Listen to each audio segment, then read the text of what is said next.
I'm Jerome Warren, and I'm the current Share SFPI. As we just discussed, the Share SFPI is an externally funded project at the Académie Royale, which is funded by the Belgian Sovereign Wealth Fund, which is investing funds, public funds, for the interest of the Belgian public. And three and a half years ago, between 2019 and the onset of the COVID pandemic, there was more interest on the part of the federal government in moving the Belgian economy more towards a sustainable footing. And so the Share SFPI was created in order to assist and to inform the fund as to how to do this. And so the structure of my talk, which is about cooperation, of course, I talk about the firm, especially in the cooperative economy, or so to speak, the cooperative economy of the firm in the past, present, and future. I would set some context and talk about my predecessor's research, Max Grahe, who was the prior Share SFPI. Yes? And after this context, I will make a thesis and then discuss various episodes, so to speak, in the past, present, and potentially an outlook into the future, with some conclusions as to how the SFPI can incorporate these perspectives into its investment, into its policy. So just to begin, this is a graphic that I made based on the research that Max, my predecessor, made, who was more concerned with the macroeconomic, so to speak, perspective of sustainable investing per se.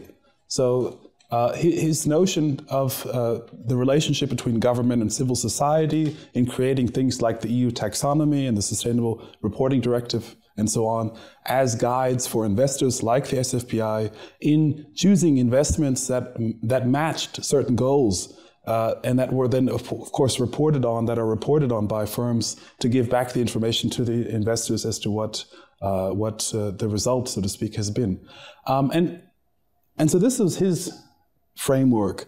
My research is much more focused, and this installment of the Share much more focused on this gray circle. What is actually going on in the firm, which will actually be the subject of my talk tomorrow, about the succession of firms, of the life cycle of firms, which have a birth, a life, and a death, a succession plan, for instance. So that will be the subject of tomorrow. And today the subject is very much more on the interrelationship between firms. So how do firms relate towards a sustainable transition?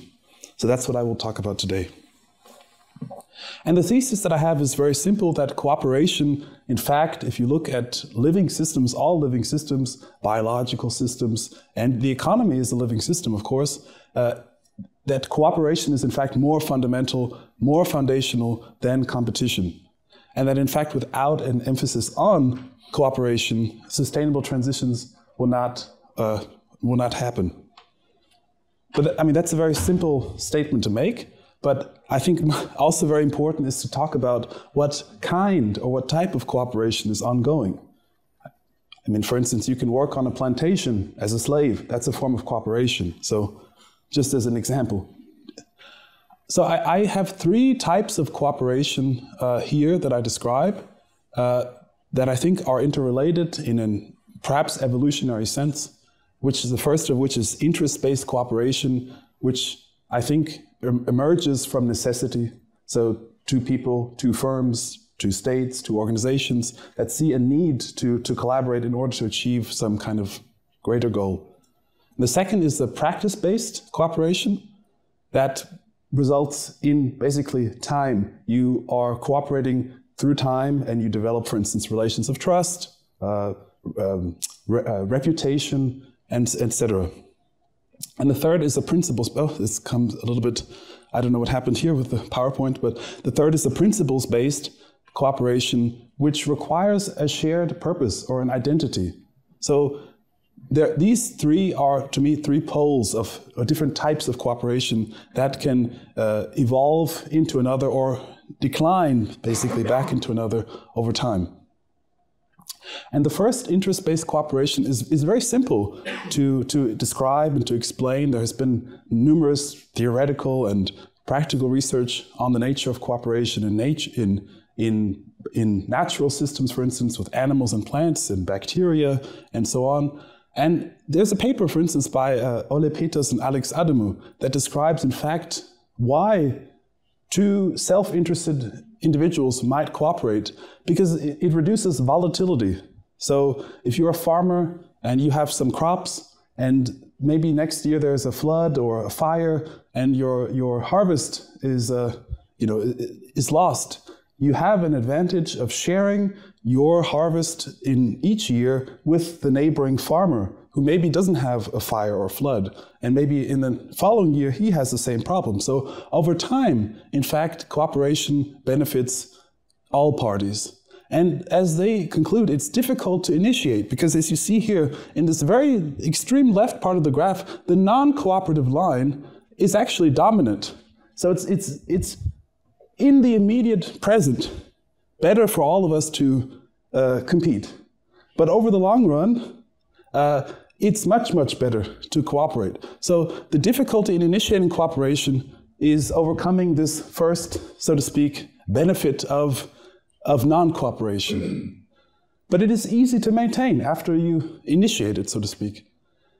And there's also interesting theoretical research about reducing information. So there's this famous Nash equilibrium. If I know that my partner has an incentive to deviate in the prisoner's dilemma, then I also will deviate, and in the end we have a negative outcome. So Robert Aumann, who won the Nobel Prize in economics as well, shows that if we just randomize strategies, if we reduce the amount of information that one agent has, or if we coordinate, in fact this can improve upon any outcome. Even if I assume people are very selfish, that actually this is a better outcome. So this is interest-based cooperation.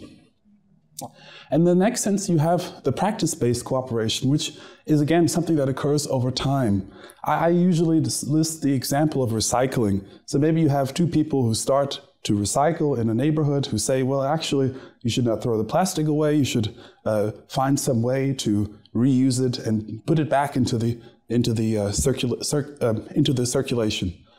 And so it's a way of forming new habits, so that over time, these become the new status quo, so to speak. And again, as you start with two individuals, over time you have basically a society acting as an individual together and maintaining, so to speak, this new habit.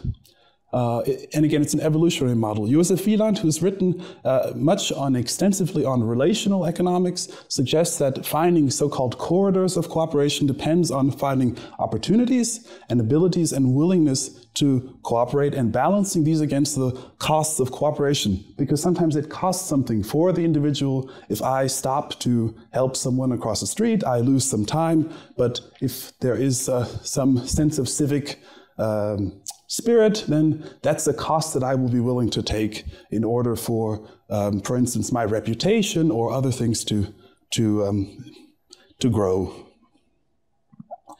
So that's the practice-based cooperation. Lastly, there's principles-based cooperation, which is very much focused on communication and the role that communication systems have. Codes of communication, for instance, these can be rules, these can be conventions, they can be laws. The feedback that these have on selecting certain outcomes. So I talk about the synergies and the divisions of labor that emerge based on some research by a recently deceased communication scholar, Lud Leidesdorf, who actually died this year, by the way, who talks about the feeding back and the feeding forward, rather, of basically the expectations. There's a part of this is blocked, sadly, but it's the point is there's a recursive and an incursive process that influences the expectations, and again, this influences the outcomes or the actions of individuals. So it's not a deterministic thing, principles-based cooperation. If I follow a principle of democracy or openness, I'm not always going to choose the same thing. So in this sense, it's what Karl Popper calls a propensity. So if A, then B, if A, then B, if A, then C, and if A, then B. So sometimes something else can occur. And of course, this can, again, be laws, soft or hard policies like laws or soft policies like values. The point is, again, these shared senses of communication. And of course, also here I should mention the idea of being inside and outside and moving away and towards whatever is the shared sense of meaning is also important in an organization, of course. You have individuals in an organization who are members of the organization. Sometimes you have dissent, you have conflict, and these kinds of things. And principles and purpose, again, can help to overcome those. So, okay, that's lots of theory. And how does this actually work in practice? This is what I will spend the rest of the talk about. Starting again in the past, and how did this work in the past? And towards issues of sustainable development.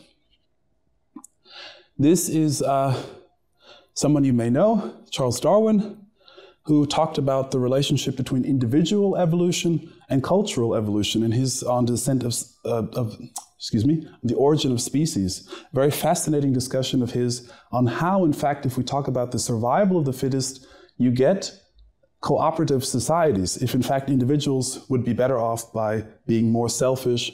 And in fact, this led to later theories such as multi-level selection. This is Otto von Guericke, a German legal scholar who talked about the distinction between personality and property. And this was his, the impact of personality versus property and a focus on these in law on the ability to cooperate. So for instance, he was very critical of Roman law.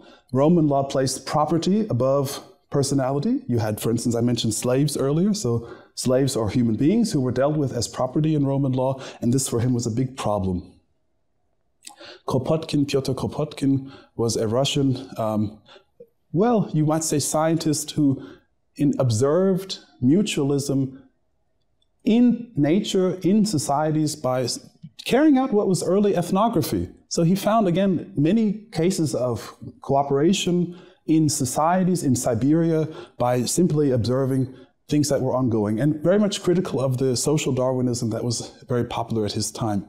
And lastly, you might know this individual, Elinor Ostrom, who was the first woman to win the Economics Nobel Prize, and she was very critical of the notion of the tragedy of the commons, and talking about the market and the state as being the only actors, seeing this as a very limited dichotomy, suggesting that instead of just market actors with private property and the state as compelling certain activities, she suggested that the commons were in fact also a logic whereby communities can self-organize various resources. Examples of this in the past are things like cooperative enterprise, which emerged in a great transformation, as Karl Polanyi would say. They solved problems. So in the course of the 19th century, with the rise of industrialism and the factory system, you had a lot of problems with denatured products, so very low quality products, bread or milk that were, you put sawdust in the farina,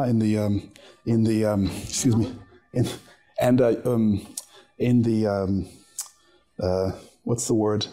Flour, yes, in the flour, yes, I'm sorry, I should know. And you put water into milk, and so many people organized themselves into these cooperatives in order to ensure the quality of products before there were quality standards. And of course, exploitative work conditions were also a problem. They were principles-based, or they are principles-based, and they originated as principles-based enterprises, so they did have a sense of shared purpose. So you have, again, this purpose-driven cooperation. This is one of the first cooperatives in 1844, the Rochdale Toad Lane Store, which was a consumer cooperative. And Fairbairn here says that the solutions that the members of this cooperative found look something like the modern idea of socially sustainable development. In the most general terms, Rochdale, which is near Manchester in the UK, stands for the development in the long-term interests of people and communities, development controlled by the people it affects. It is a vision of participating in social change. And of course, you have the principles here that were derived originally, which include things like the promotion of education and the distribution of surplus in proportion to trade. So if you shop more at the store, you get more of the profits that the store makes, which was considered a fair economic policy. Open membership as well. So this influenced, of course, the principles that are associated with cooperatives until today, which are things like an accountable hierarchy, an inclusive governance structure where members participate with their own shares. There is informality, so a blurred division of labor. In many cooperatives, you actually have managers who work together with shop floor workers, and an open and voluntary membership. So in many ways, cooperatives have been described or compared with the mafia. Of course, the main difference is you have voluntary membership. If you want to leave the mafia, you can't do that. Yeah, I guess there's only one way to leave. So Robert Owen, who just, I guess, became 250 years old 2 years ago, was an early industrialist. He was a capitalist. He was a very successful businessman and a manager. And he saw something very interesting in the evolution of this industrial system. And just to read this quote from the book by G.D.H. Cole, it says, Owen held that the emergence of these new forces of capitalism demanded conscious and deliberate regulation in the common interest. The new forces, he insisted, were not individual but social forces. They were replacing the individual producer, making a thing with the work of his own hands, by a collaborating group of producers who must work together in designed harmony in order to achieve a good result. Competition was the essence of the old order, not of the new. The vital principle of the new industrialism was to be cooperation. Doesn't say which type, but in any case, it's there. So that's some perspective in the past. The question in the present, of course, and in Belgium in particular, is how cooperation is continuing to serve a role towards the achievement of a sustainable transition. And I won't talk much about a cooperative enterprise per se anymore, just to say that the problems of usury and exploitation that led to their arise have largely, I say to some extent, there are still some problems. We had some labor unrest here in Belgium at Delhaize and so on in recent years, but they've largely been dealt with via regulation. So product standards, quality standards, and inspections and so on. But other needs still exist that lead to the formation of these types of enterprises. So for instance, in Belgium, very recently there was a consortium of, I think, 33 energy cooperatives. There's a lot of energy cooperatives here that actually offered a tender in an off-sea wind procurement in the North Sea. This is the Sea Co-op. So very much a need to scale the activity of these individual smaller enterprises that can work better together. And of course, there is still a sense of shared identity with many of these enterprises that still is something that draws increasing membership. And you do have a billion members worldwide. But to move on to the more, so to speak, broad social challenges that exist in the world today, those are, this is a picture I took, by the way, in Antarctica a few years ago, a very pristine area that is sadly disappearing before our eyes. If you read the recent news about the melting ice caps. And today's challenges, as I write here, are system level, and they include how various organizations can realize sustainable development. So much of these challenges entail what economists call an agency problem. And in fact, if an individual firm would like to engage in a transitional activity, what is their incentive? You have what's called the free rider problem. Because other firms can actually exploit their position by offering cheaper products and perhaps even dispel or remove this firm from the market. So experimentation, in fact, which is part of the sustainable transition, is often more possible in collaboration, so together. And if we look at Belgium, and a country like Belgium, Luxembourg, other countries, as opposed to countries like France or Germany, which have many very large firms, Volkswagen, for instance. In Belgium, you see here the statistics. The overwhelming majority of value added, and much larger than the EU average, is produced by small and medium enterprises. So these can't really compete individually against large multinationals like Total or Volkswagen and so on. So Belgian firms, you can't see all of it here, can therefore arguably only develop sustainably in groups of firms together. This is from my predecessor, Max Grah, who talks about the multi-dimensional quality of sustainability that involves both the intersection of social, environmental, and economic activities. So what is sustainable has to be somewhere in the middle here, as he suggested in a talk at the Collège Belgique, I think 2 years ago. So in practice, there has been some successes. And I've done interviews with numerous firms that have had success in transforming their business models towards more sustainable production and supply and so on. But the problems are that this success is limited to their own production capacity. So their clients and suppliers' efforts are not dealt with by companies' policy. So there's this, what I call a meso-level gap. So the micro level, yes, can function. There can be a change in the company's policies. So scope 3, emissions, for instance, or energy efficiency, are the downstream and upstream relationships to suppliers and clients. I didn't put clients here. And these remain outside of the scope of most companies' policies. They don't have an influence there. They don't have ownership. They don't have an influence on the board, for instance. So companies are, in fact, facing an uncertain future that actually makes them less likely to invest in very innovative approaches. So there is this kind of a paradox where there is a need for a quantum leap, but a less incentive to actually engage in these kinds of activities. But I'm of the belief that this situation actually increases the willingness, due to necessity, of companies to cooperate. So you have things like cooperation for innovation, which is everyone is talking about.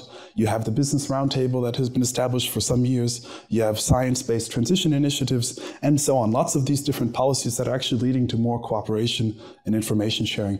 ESG is one of the very popular topics that's been talked about. And to me, it is very much an example of an interest-based cooperation, because companies do perceive a necessity to change, and they would like to see that and share, so to speak, their efforts and the outcomes of their efforts with their shareholders and various stakeholders. So there is a question of how to measure, for instance, that. And of course, ESG analysis has come up as one option. And Alex Schmidt has called it a cottage industry, which is largely unregulated. So there are various, often conflicting analyses. You have different companies working with different parameters and different metrics.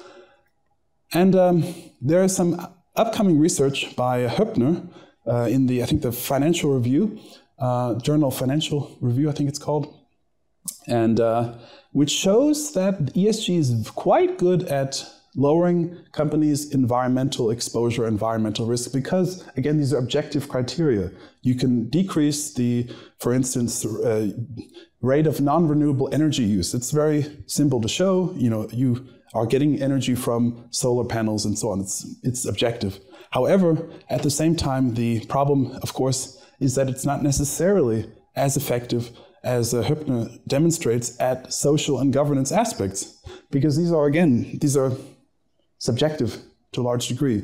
To what extent do workers feel like they are included in decision-making in these types of things? As an example, this is SFPI. We discussed SFPI, the Belgian Sovereign Wealth Fund. This is their new ESG framework, or it's just an excerpt.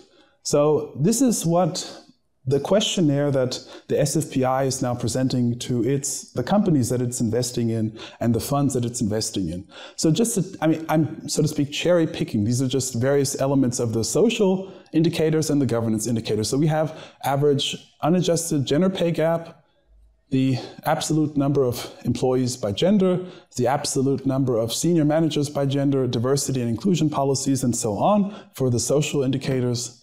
And then you have governance indicators like GDPR, policy compliance, a business continuity plan, mechanisms for handling grievances or complaints, and the number of complaints. To me, actually, and I'm missing part of the slide here, these are mostly standard practice things. Most companies, I would say, whether you have ESG analysis or not, are doing these things today. And in particular with EU policies, these are oftentimes required. So there's, for instance, no mention of purpose. which, since the Belgian company law reform of 2019, is now possible. Companies can put in their bylaws that we have a particular purpose to serve a community, to serve a certain set of stakeholders, to serve some kind of a purpose, to reduce inequality, whatever it happens to be. They're able to do this. So that's one lack. And of course, not to speak of more ambitious goals like profit sharing. There are companies that share profits with, for instance, their employees. Why is SFPI not gathering information on this? I mean, they don't have to just invest in companies that are doing profit sharing, but this could be something that could also be part of the information that they are drawing from the potential companies that they're investing in, employee ownership and other things. So it seems to me, and I'm very much open to the discussion, that ESG is a good example of what the economist Goodhart, what's named after him, Goodhart's law, which is when a measure becomes a target, it ceases to be a good measure. So people are more focused on checking the boxes, on compliance, than on actually being good corporate citizens. So this is from an editorial by Alex Edmonds in the Wall Street Journal. Not my favorite newspaper, but I thought it was a very good message. He writes, while an incorporation of ESG can enhance financial and social returns, an obsession with ESG can distract companies and investors from both objectives by causing them to ignore non-ESG factors that may be even more relevant for long-term value. And Edmonds suggests that instead of ESG, the focus should be on long-term value, which includes purpose and could also include things like a company's position in a particular network, which is what I would like to spend the rest of the talk on. And I'm missing a lot of the parts at the bottom of the slides here. I don't know why that is, but okay. Inter-firm networks are very much important to value production today. You have people like I mentioned, Lud Leidesdorf and Eskiewicz. They developed the triple helix model of innovation, which suggests that as the economy is turning more to knowledge production, this implies more cooperation and communication amongst the actors in the economy. And that this implies feedback effects between this communication and the decisions that are made and that are possible even. Not even decisions that are made, but the ones that maybe were not made, but that were in fact possible, for instance, investments and so on. So their model has been critiqued to some extent that it says nothing about how this is applied in practice, the governance. And if we look at the EU economy, as this great book by Villa and Antoniella suggests, the EU's economy is very much heavily driven by small and medium enterprises and networks thereof. So even looking at, I mean, I'm German-American, my hometown is Stuttgart, the big employer there is Daimler, Mercedes, and it has an enormous network of small and medium enterprises that's supplied with auto parts and with all other types of services and goods. So it's those small and medium enterprises that are employing so many people in Europe. So, and in Belgium even more so. And so the governance and the robust management of the interactions between these firms is what is, so to speak, the problem and what is of concern. And I'm missing the part of the slide here. I don't know how to. I'm sorry.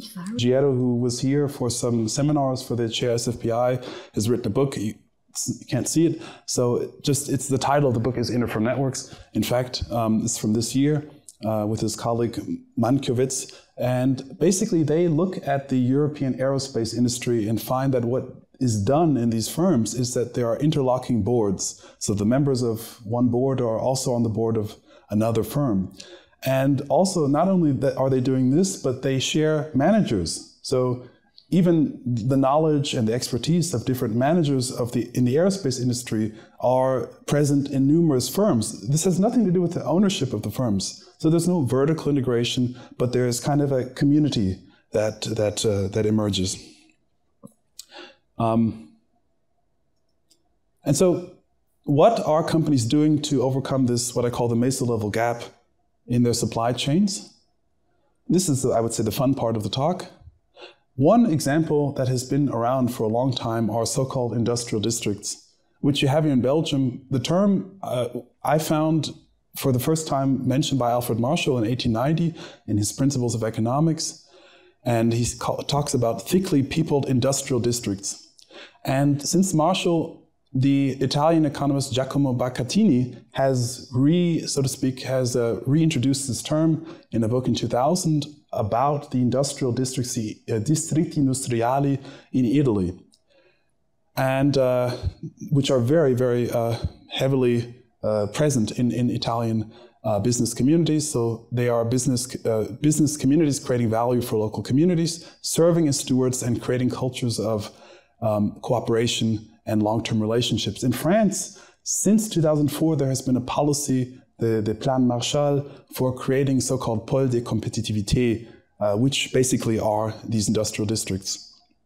This is a quote from the introduction of the English translation of Baccattini's book, which says that the customary method for treating the advantage of the division of labor and of production on a large scale appears to me to be in one respect defective. For the manner in which these advantages are discussed in most economic treaties is such as to imply that the most important of them can, as a rule, be obtained only by concentration of large masses of workmen in vast establishments. In Marshall's view, says Baccattini, however, at least in some manufacturing sectors, the advantages of production on a large scale can in general be as well attained by the aggregation of a large number of small masters into one district as by the erection of a few very large works. With regard to many classes of commodities, it is possible to divide the process of production into several stages, each of which can be performed with the maximum of economy in small establishments. If there exists a large number of such, an establishment specialized for the performance of a particular stage of the process of production, there will be room for the profitable investment of capital in the organizing of subsidiary industries adapted for meeting their special needs. So this is a map of the distretti industriali in Italy. You can see they're very heavily concentrated in the north, but they're present all throughout the country in very diverse sectors, from industry to food to furniture. There, of course, Murano glass. There's here I point to the Sassuolo ceramic tile industrial district, which includes, for instance, a large cooperative firm, one of the largest in Italy, which produces the machines that produce the ceramic tiles. But there are many, many others. This is a representation from my colleague Lucio Bigiero of an information and computer technology cluster in Lazio around Rome. And what is interesting about this picture is that you see that there are no really dominant firms. The three in red perhaps can be said to be quite important members of the cluster, but they again are not, so to speak, predominant. It's a very decentralized, you could say democratic structure. This is a map of the Pôle de Compétitivité in France. I think this is from 2009. There should be more of these now. As you see, they again are regionally very diverse, and they are, again, communities of firms operating in particular sectors working together to produce value and to compete internationally. In Belgium, you have, again, very similar policies. I focus here on Wallonia, since this is the Académie Royale de Belgique. And after the Plan Marshall of France, in Belgium, you also had the promotion of the Pôle de Compétitivité with similar actual developments, and inspired also by the European Green Deal and the policies promoting sustainable development. And interesting, you see this evolution of the necessity to practice space cooperation in these industrial districts, because they began with you would say, simple goal of job creation and increasing the profits of various companies. And of course, 6 of them exist. These are all 6 here in Mechatech, for instance, in aeronautics, with medical devices and a few other sectors. And you see the initial thrust was towards project-based cooperation, which is quite spontaneous. And the benefit, of course, of that is that you exchange information. And at the same time, over time, you had what Jacques Pellerin has called the life of the pole, which is more structured. And that includes basically the governance structure, which has, there are juries of experts who evaluate proposals of investments and projects. And then is the board, who then ultimately decides which of these, which consists of the CEOs, for instance, of the companies that are involved. And they are very much creating a community of shared values at the same time. And the first phase, which is coming to an end now, the budgets of each of these poles were about 6 million, so that comes to between 35 and 40 million. And the second one will be a little bit more. I've heard of 100 million. So there is quite an interest in these projects, and they are definitely benefiting the companies involved in the regions in which they are located. So I've done some interviews, and some of the challenges that I've encountered are, for instance, the so-called Belgian mindset. I've heard that there are a lot of engineers in Belgium that like to do things, they like to tinker, they like to make things, but really the modeling and the planning and the anticipation is not perhaps as much a focus as it could be. There was also a study by a Wallonian research institute that found that the companies that are involved are generally already involved in innovation. So it's not so much that innovation is spreading in the sense that, or rather that companies that are involved in innovation are collecting, so to speak, their resources together. So they already have large R&D budgets or departments. So that could be a future challenge, how to spread the model, again, more generally in the economy. Upscaling is a problem that as technologies and new methods become more market ready, so to speak, the costs of applying these increases basically by magnitudes.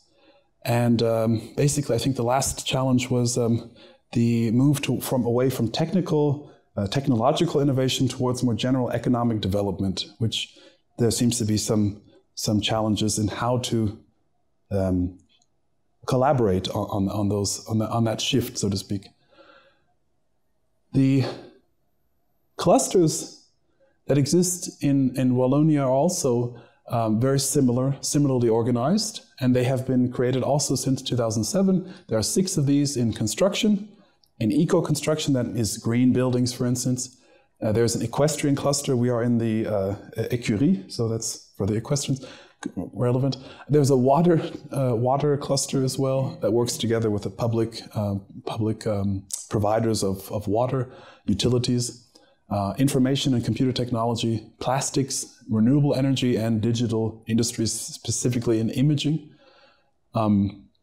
And their purpose is to provide a critical mass for the companies in these sectors, so coming together, coordinating, establishing a cooperative framework around related activities, voluntary development of complementary relationships between the members, and promoting a common vision of development. And I think it's very interesting that they're actually creating a place of exchange and cooperation, and doing things like business development and structuring themselves within the federation, of course, positioning themselves in traditional and non-traditional value chains, promoting innovation and internationalization, and of course the sustainable development of companies in the ecosystem. And the governance is very similar to the Pôle de Compétitivité. They have also a jury, a comité de, examiné, and a comité de soutien and accompagnement. So there's also basically a jury and a board that deliberates on projects and approves them. There is in Belgium here, some of you probably know, the Shift, which was created in 2015 by a number of companies that were actually interested in realizing a sustainable transformation, realized in fact that it's not possible alone. So there needs to be collaboration in order to achieve a transition. So they have 2 major functions, one of which is to, as I was told by one representative, to inspire the members. So this involves things like networking and sharing information. They have webinars, they have 60 events a year between the members. And the second event is more practical, which is actually to help companies develop strategies for transition. They work with science-based transition plans that emphasize again the scope 3, how can my supply chains and client base be incorporated into my sustainable transition. They're organized as a charity, and all activities are voluntary. So there are different degrees of cooperation. So if you're only interested in being a member or perhaps learning more about these things, then you don't have to join every single event or every single initiative. There are currently 580 members, and only organizations can join. So you cannot join as an individual. I could not join. 2/3 of them are companies, and the rest are NGOs and some universities. I think UC Leuven and KU Leuven, for instance, are members. and as well as the Belgian ministries, federal ministries of the Interior and the Environment. And in, I think, 2020, it was the Shift, together with the World Wildlife Fund, started the Belgian Alliance for Climate Action, which includes some of the companies that are involved in the Shift. I think it's more than 50 now. This is an older article. So again, they're creating a platform for cooperation that then evolves into more stable and more cohesive forms as well. In France, very interesting phenomenon that some of you might have heard of is the Entreprise à Mission, which was created basically on the initiative of academics and entrepreneurs who felt that the then present company law in France was not doing enough to promote sustainable transitions.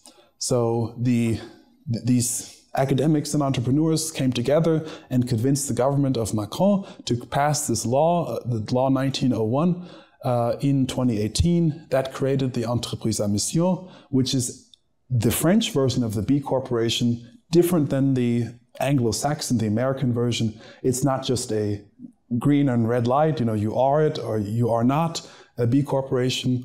It is statutory, it is legally defined, and a company must have a raison d'être, it must have a mission, and it must be a realizable mission. It can't just be, we are great and do no evil, Google, It has to be an achievable mission, and it has to have milestones that can be audited. So they are checked in as far as they are achieving the milestones in order to realize the mission. And if they're not where they said that they will be, they have to perhaps give a justifiable reason. There was an economic downturn, we had this problem, and so on. And if not, they lose the status. Beyond the Entreprise à Mission, there is the Communauté des Entreprises à Mission, which is a smaller club of, I think about 350 are in the Communauté that also are trading more information and engaging in more I would say intensive cooperation. So again, this is an example of a triple helix. You have the government, the industry, and academics coming together, for instance, through the Observatoire, which is creating reports and analyses and sharing information about best practices. So again, companies are learning from each other what is working and what is not. There's also a MOOC, a massively online course, on the raison d'être and the Entreprise à Mission. Just to step very briefly outside the circle, to mention a group that is working on a way to cooperate on sustainability accounting. It's the Economy for the Common Good, started by Christian Felber in 2010, who was here in actually the Salle du V in May for this event, Beyond ESG. And the interesting thing is, well, again, it's a little bit messed up here. It uses a club-based auditing system, so members can audit each other and using this common good matrix that has been used by companies actually to meet the non-financial reporting directive. It's been considered a good contribution to a model of sustainable development by the German Agency for International Cooperation. This is an example of one of these audits. That's a Belgian company, in fact, in Antwerp, that was done by, again, a volunteer member, so to speak. So these are things that can be done without waiting, so to speak, for a government to step in. There are other of these networks. There's Wallonie Entreprend, which is exchanging information. It's an informal community of exchange. There's the reverse metallurgy effort that was started in Wallonie to basically recycle scrap metal to create aluminum and other metals in a cheaper way, in a more environmentally resilient way than iron ore. So, of course, in Wallonie, there were a lot of mines and a lot of people are unemployed because of the deindustrialization. This is one way to maintain jobs and at the same time move towards sustainable development in a sense. And it's more loosely organized than a Pôle de Compétitivité. There's BE Impact, it's Federation of Entrepreneurs looking to make a positive impact. There's Impact Finance Belgium, similar from the side of investors. And these two organizations actually work together through co-optation. So there are members on the board of both that are shared, so to speak. So that's a very interesting phenomenon. And there's FEBECOOP, which is not actually listed here, which is, you have over 500 cooperatives in Belgium that are, of course, also interested in sustainable transition. They are non-profit. They are non-profit, Impact Finance Belgium. Yes? Yeah. Not profit.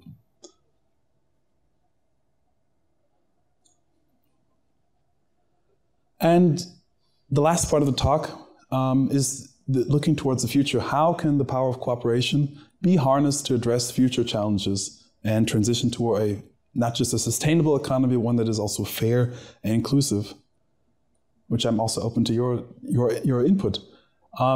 So talking about cooperation, one needs to emphasize collective learning, as I think I did in these last examples. A lot of these groups are basically trading information and learning from each other. So part of sustainable transition is collective learning.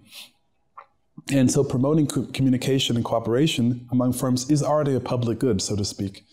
And understanding the limits of deference and the need for more direct coordination is also important.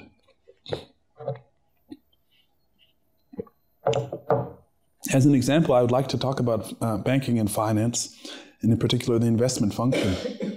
And this is just an excerpt from a recent article by Agnieszka Smolenska and her co-author, where they say not everyone shares a pessimistic view of fossil fuels. Consider Royal Dutch Shell's transition strategy, which assumes a roughly constant use of fossil fuels combined with a massive carbon capture effort and newly planted forests. Their vision of the future rests on a pessimistic view of the competitiveness of renewable energy, together with a highly optimistic prediction of the developments in reforestation and carbon capture technology. So the point that they're getting at is that if we allow every company to have their own view and analysis of what the future looks like, we will have a lot of redundant and even competing investments in things like fossil fuel extraction. So Smolenska and von Kloster, her co-author, call for a guided transition instead of a deferential one, which implies not just what needs to be done, but in fact it specifies how, and specifically addressing banking and financial institutions. So their microprudential responsibility should be guided by policies and specific goals. And so to operationalize my predecessor Max Krahe's conclusions about a system-level approach towards sustainable finance and investment means particularly aligning finance and investment with macroeconomic targets. That could be circularity, inclusion, high road economic development, and so on. That's very broad. So the European Union's Corporate Sustainability Reporting Directive is a good example. Yes. However, it only affects until 2028 the largest companies. So millions and millions of companies are not at all affected. And then after that, only so-called in-scope small and medium-sized enterprises. So they're forgetting about the rest of the economy with such a policy. So the promotion of small and medium enterprise networks, SME networks, is often something that is state failure, where states are not engaging enough and creating enough policies to promote. So these are quite necessary because of, again, they are the largest employers and they have all the, so to speak, well, not all of, but they have a lot of skills and knowledge that is quite local. So interest-based cooperation naturally evolves into practice-based cooperation over time, as I mentioned. And also through the generation of cooperative rents. As companies, as individuals notice, okay, this has benefited myself, I will continue. It seems to be an evolutionary process. However, the evolution of practice-based cooperation into principles-based requires a shared purpose. It doesn't just emerge naturally. So public actors like the SFPI can serve as pioneers. They can serve as catalysts as well by walking the talk. So there's Rudy Arnault, who wrote this interesting book some years ago about how to create a more cohesive identity, a Belgian identity between Wallonia and Flandern. It's I love you, me neither. And as a sort of ideation in this regard. And also there's Ludger Voigt and Dietrich von Oelsnitz, who are writing a chapter in a book that I'm editing on project-based cooperatives as a means for civic engagement to achieve sustainable development goals. So these don't even have to be permanent organizations. They can be created in order to overcome this gap between individual firms and the system level. So that's one option. And to conclude, I have a few comments as to how the SFPI or the FPIM in Flemish can play a more active role actually in this cooperation. To answer the question, if it's just there to make money for the citizens, I would say no. It can be a role model, it can be a guide, and it can be a partner.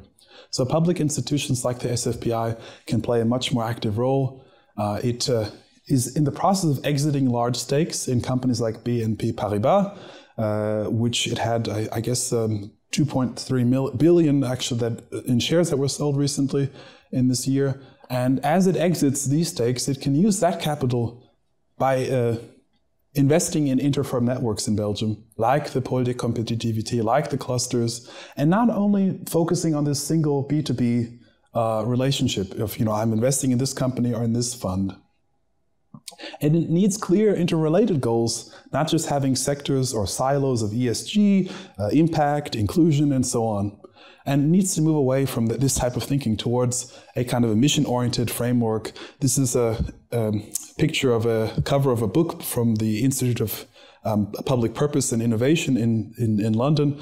Mariana Mazzucato developed here for the Scottish National Bank a mission-oriented framework, which looks at grand challenges that then emerge into missions, so that there are missions that can achieve some kind of a solution to those challenges. And then you have these individual projects that also include bottom-up experimentation. So Quo Vadis, where do we go? Instead of helping individual companies, for instance, with science-based transition plans or investments, the B2B approach, which companies like Vanguard and BlackRock and so on are already doing, SFPI, I think, is in a position to engage in a broader mission, and it can affect the entire national economy. And so it should concentrate resources on strengthening relationships with those working towards creating coherent transitions of sectors and industries such as the poles, such as the clusters, such as interfirm networks. And it might begin by simply networking with these groups. And then beyond that, consider entering the boards, for instance, of poles or the steering committees of the clusters, which it's not on any of these boards right now, and it could be. And one of the reasons that could be cited as not wanting to do that or being reticent or hesitant to do that is that there are only 35 people at SFPI, and so they don't have the time. However, there already is a division of labor, so you already have juries of experts who are already deliberating on projects that are sensible. So merely joining this group might already be one way to get closer to, again, facilitating more relationships and more investment in these kinds of projects. So one example could be offering loans, also matching grants for companies that are willing to commit to more R&D networks. So this could be a potential solution for this problem of upscaling. So if a company is willing to commit a certain amount, the SFPI could match that amount as well in order to actually meet that gap. It should certainly include purpose in its ESG reporting. I think that's a minimum. If only to gather information about what purposes companies are meeting, if not only as a criteria for investing in companies. It should certainly become a member of the Shift, which features such Marxists as the Belgian Minister of the Interior, Environment, and Coca-Cola. And it's a joke. And it should consider hiring facilitators, it says here, which Coca-Cola is covering up, facilitators to overcome internal political divisions. So I don't know if you all know about the governance of SFPI, but not all of the workers and the board are nominated by the parliament, so by the government, rather. And so depending on which party or which constellation or coalition of parties is currently in power, that means a very divergent set of cultures, so to speak, in the governance of the SFPI. So that creates, again, multiple cultures, and you should probably consider some transcultural management or facilitation in order to develop a more coherent policy over the years. So you're not switching every few years the goals. And I think the Share SFPI, and maybe I'm saying this out of self-interest, but should serve as a locus for these kinds of debates, and it could connect businesses, government, and academics. And some people I'm working with, David Sloan Wilson, has taken over much of the principles of Elinor Ostrom that I mentioned at the beginning, and is working with groups like the G20 and worked with the Dalai Lama and others as to how groups can become more pro-social, how they can better collaborate amongst themselves and with other groups. So perhaps there can be some interaction between the SFPI and pro-social. So, because we should not assume that cooperation will always occur. We are seeing the conflict in Gaza now. When people just assume the status quo will continue, we can never assume that. So, if we don't feel a sense of necessity, if we don't feel a sense of time, of shared values or shared purpose, then cooperation can turn into conflict and competition at any time. So I just had a few examples here. Maybe I don't have to go through all of these. I don't know how much time we still have for discussion. Oh, actually, well, I'll go through these very quickly so we have as much time. So just thinking about these challenges that Mazzucato's suggestion implies, we can have a few of these SDGs that are considered with reference to a mission of reducing waste in Belgium. So there's a German company, Wild Plastic. All they do is they collect plastic garbage from roads, from beaches, and they make garbage bags. So they are dealing with the Scope 3 problem by targeting waste as a supplier, and they were funded by Patient Capital, so it was Purpose Ventures. I'll mention them again tomorrow. And so these are the kinds of projects. And how much plastic, again, they have saved, so to speak, from the environment, almost 400,000 kilograms. And they're not even that old. So another challenge could be to promote financial literacy and strengthening underserved regions in Belgium.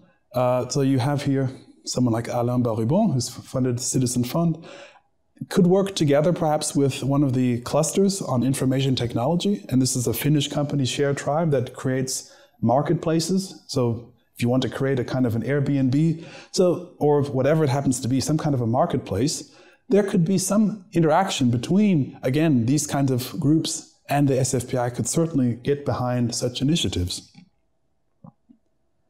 Another challenge could be maintaining local skills and jobs. Companies have owners, have founders who at some point have, well, I have no hair, but they have gray hair at some point and they want to retire. So the question of succession, which is it says here, topic of tomorrow's talk, is certainly one. And programs to convert companies into, for instance, employee ownership, or to maintain the decision-making in a locally, already exists in Belgium. This is a huge problem because if you sell, for instance, your company to a multinational, what often happens is that the decision-making moves abroad, because the company wants, of course, to have a return. They want to increase the value of the company. And one thing you can do is to, for instance, close the finance department and various other things. So the decision-making is then not happening here anymore, but somewhere else, in Tokyo, in London, etc. So, for instance, this is a project by the Flemish government and the FEBICOOP to sell companies to employees. This is one project that's currently ongoing. There's also a similar project in Wallonie with Wallonie Alternative. And so that will actually be the topic of tomorrow's talk, and I hope to see you there. And that's it. Thank you.